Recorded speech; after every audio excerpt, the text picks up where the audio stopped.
Hi, 3rd and 4th grade. Mr. Cleghorn here. We're going to be talking about history today. So go ahead and take out your books. They look like this. You know the drill. Now, you remember last week we talked about Pennsylvania. And here's some review questions. Let's see if you remember. Do you remember who founded Pennsylvania? That's right. It was William Penn. And Pennsylvania was founded to be a refuge for what religious group? Do you remember the oatmeal? Because that's right, the Quakers. And the main settlement in Pennsylvania that was personally designed by William Penn, it was known as the City of Brotherly Love. That's right, it was the city of Philadelphia. So today we're going to be talking about the colonies of Virginia, Maryland, North Carolina, and South Carolina. Let's start with Virginia. England had a difficult time establishing colonies in Virginia. The first colony of Roanoke mysteriously disappeared. The second colony at Jamestown nearly failed. Then the settlers began to raise crops using some of the knowledge they had gained from the Native Americans. Finally, England had a permanent colony in Virginia. Soon Virginia needed to set up a better government. The colonists decided to elect representatives, or men chosen by the people, to make decisions for them. Now remember that when people make decisions that people elect, those are called representatives. And this group of representatives was called the House of Burgesses. On July 30th, 1619, the representatives met for the first time in a choir loft at Jamestown Church. Their job was to help the government make decisions about taxes, laws, and other issues. Virginia's new government would set the example for future governments of the nation. So that's Virginia. Next we're going to talk about Maryland. In England, the Catholics, like the separatists and Puritans before them, could not worship as they pleased. They were forced to attend the Church of England. George Calvert, whose title was Lord Baltimore, you guys know what the capital of Maryland is? Was a Catholic man who worked as secretary to the king. He did his work well and became the king's friend. Realizing how unhappy his Catholic friends were, he asked the king for land in America where he could build his own colony. "Who would you take there?" asked the king. "I wouldn't take those who are Catholics, yet I would take anyone who claims to be a Christian, as long as he is willing to work together with the rest," replied Lord Baltimore. "The people of Maryland colony will be free and go to a Christian church of their choice." The king granted him his wish. While plans were still being made for the new colony, Lord Baltimore died.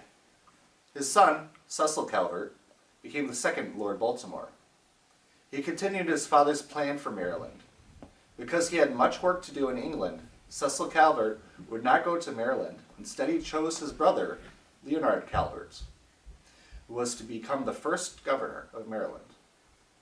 Two small ships named the Ark and the Dove set sail from England. On board the ships were about 200 passengers who were coming to the New World for religious freedom. In 1634, the Ark and the Dove sailed up to Chesapeake Bay. The colonies and the governor brought land from friendly Indians who were planning to move anyway. The Indians were delighted with the hoes, axes, hatchets, and knives they received.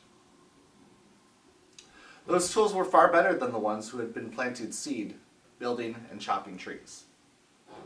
The new colonists named the first settlement in Maryland St. Mary's. These colonists had many blessings to be thankful for.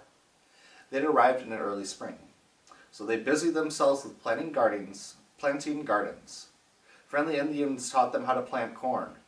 The rivers were full of crabs, oysters, and fish. The forest had plenty of deer and other animals. The colonists would not go hungry. The Indians who they had bought their land left their huts for the colonists to live in until the time had come to build their own houses. The founding of Maryland was important because it showed that in America, Catholics would be able to worship freely. Letting people worship in their own way is an important part of religious freedom. Now we're going to talk about the Carolinas, North and South. Many years had passed since Sir Walter Raleigh had tried and failed to begin a colony in Roanoke Island off the coast of what is now North Carolina. As time went on, both North and South Carolina became known as one large piece of land called Carolina. By 1650, Virginia had many colonists. Some of Virginia's colonists began to wander down to what is now North Carolina. So the first settlers of North Carolina came from Virginia, not from across the ocean. Meanwhile, in 1663, King Charles II of England was asked a favor by 8 of his favorite workers. They wanted land to begin a colony in America. Willingly, King Charles gave them the land known as Carolina. The settlement of Charlestown. These 8 men became the owners of Carolina. They could make their own laws for the settlers to obey. Their main interest was making money for their new colony. In 1670, the little village of Charlestown was built. Then Charlestown, which became the city of Charleston, South Carolina, was moved to a better location. The better location had a good harbor from which England ships could sail in and out. Ships brought settlers from Europe and goods that the settlers could buy. As a result, Charlestown, South Carolina, grew rapidly. It was South Carolina's first permanent settlement. The 8 rules of Carolina did not set up a good government for their settlers. There were many quarrels about the laws. They took land unfairly from the Indians. Angered, the Indians fought against the settlers. After many years, the owners sold their land back to the King of England. The king then divided the land into 2 colonies, North and South Carolina. Then he appointed 2 men to be governors of the 2 colonies. South Carolina grew quickly. The colonists found rice, cotton, and the indigo plant, used for making a valuable blue dye also called indigo. So we get a blue dye, the blue purplish dye from a plant called indigo. It's also the same name of the color. Soon many large farms called plantations were built to grow large fields of these valuable crops. All 3 crops required much work to grow and harvest. Since there were not enough white settlers to work the fields, the plantation owners began buying slaves from Africa to do their work. North Carolina did not grow as quickly as South Carolina. The people who settled North Carolina were mostly poor and lived simple, hard-working lives. Many built log cabins or small farms. Most planted and worked their own field. Because of this, there were fewer slaves in North Carolina. And that concludes our session today. All right, I hope you've taken notes, and we'll see you next time.